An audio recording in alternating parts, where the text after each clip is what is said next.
बात लखनऊ में हुए एक हैरत अंगेज मर्डर की। जी हां, लखनऊ में एक बेटे ने ही अपनी मां को मार डाला। बताया जा रहा है कि नाबालिग बेटे को मोबाइल फोन पर पबजी गेम खेलने की लत थी। मां रोक टोक करती थी, मना करती थी, जो बेटे को इतना नागवार गुजरा कि आधी रात को उसने अपनी मां को मौत के घाट उतार दिया। सुनकर यकीन नहीं होगा, लेकिन लखनऊ पुलिस ये कह रही है कि यही सच है।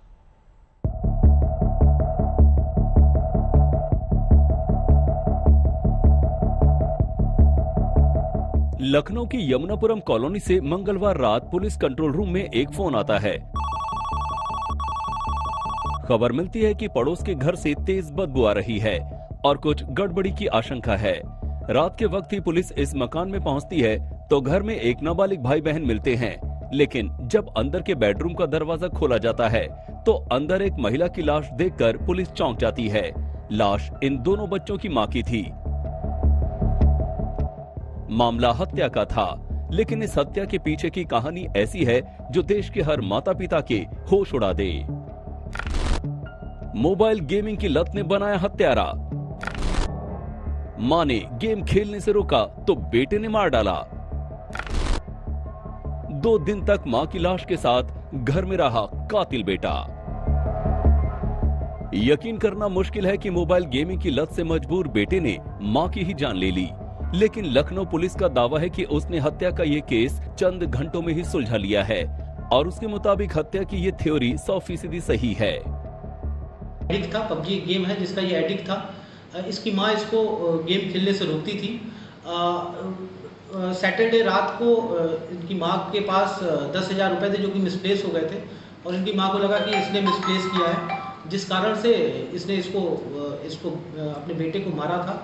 और इससे क्षुब्ध होकर के इसने संडे सुबह लगभग 3 बजे के आसपास, जहाँ ये इसकी माँ और ये बेटा और इसकी बहन सो रहे थे, वहाँ पर अपने फादर की पिस्टल से इसने एक गोली मारी, सर के ऊपर गोली मारी और जिससे इंस्टेंट इसकी मदर की डेथ हो गई।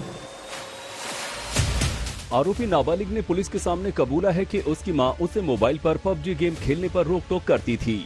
इसी से खफा होकर उसने रविवार की आधी रात को पिता की लाइसेंसी पिस्टल से मां के सिर पर गोली मार दी।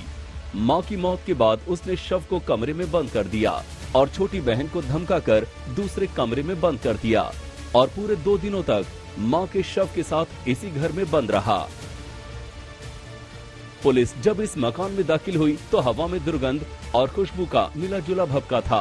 शव से जब बदबू आने लगी तो इसे छिपाने के लिए आरोपी बेटे ने घर में रूम फ्रेशनर का छिड़काव किया। इसके बावजूद पड़ोसियों तक शव की बदबू पहुंच गई और इसी से इस मामले का खुलासा हुआ।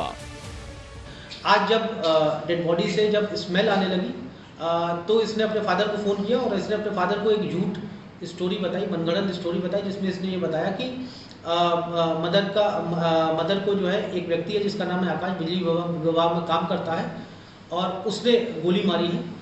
बट चीज़ें जब ये काल्पनिक स्टोरी थी, जब चीज़ें जब कोरिलेट की गई, तार से तार जोड़े गए, तो पता ये चला कि घटना को इसने अंजाम दिया है। जब डिटेल में पूछताछ हुई तो इसने कारण जो घटना का पता ये बताया कि ये पबजी का एडिक्ट था, इंस्टाग्राम देखता था ये और इसकी मदर इसको रोकती थी और इसी से क्षुब्ध आकर के इसने घटना को अंजाम दिया है।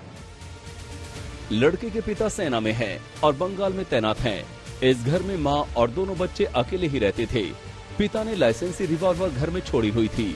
वो ये नहीं सोच पाए कि ये रिवॉल्वर उनका घर भी उजाड़ सकती है, लेकिन हुआ ठीक यही।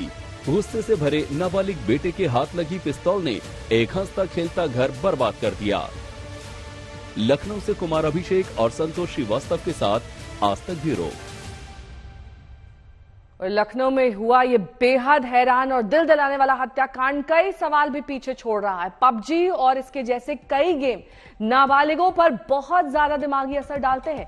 सवाल ये उठता है कि पबजी और ऐसे कई एप्स बैन हो चुके हैं, इसके बावजूद बच्चे इसे कैसे खेल पा रहे हैं। आपको दिखा देते हैं कि कैसे लखनऊ मर्डर मामले में पबजी की लत को ही जिम्मेदार माना गया। 2 सितंबर 2020 को इसे भारत में तमाम अन्य चीनी एप्स के साथ बैन कर दिया गया था। कुल 177 ऐसे मामले मोबाइल गेम की बहुत ज्यादा लत लगने की शिकायत की गई थी, जिसकी वजह से इस ऐप पर बैन लगाया गया था। नाबालिगों में हिंसक बर्ताव की भी शिकायतें हुई थी, जिसको लेकर पबजी को लेकर एक तरह का डर बैठ गया था। ऐप में डेटा प्राइवेसी नियमों का भी उल्लंघन था, जिसकी वजह से पबजी पर बैन लगाया गया था।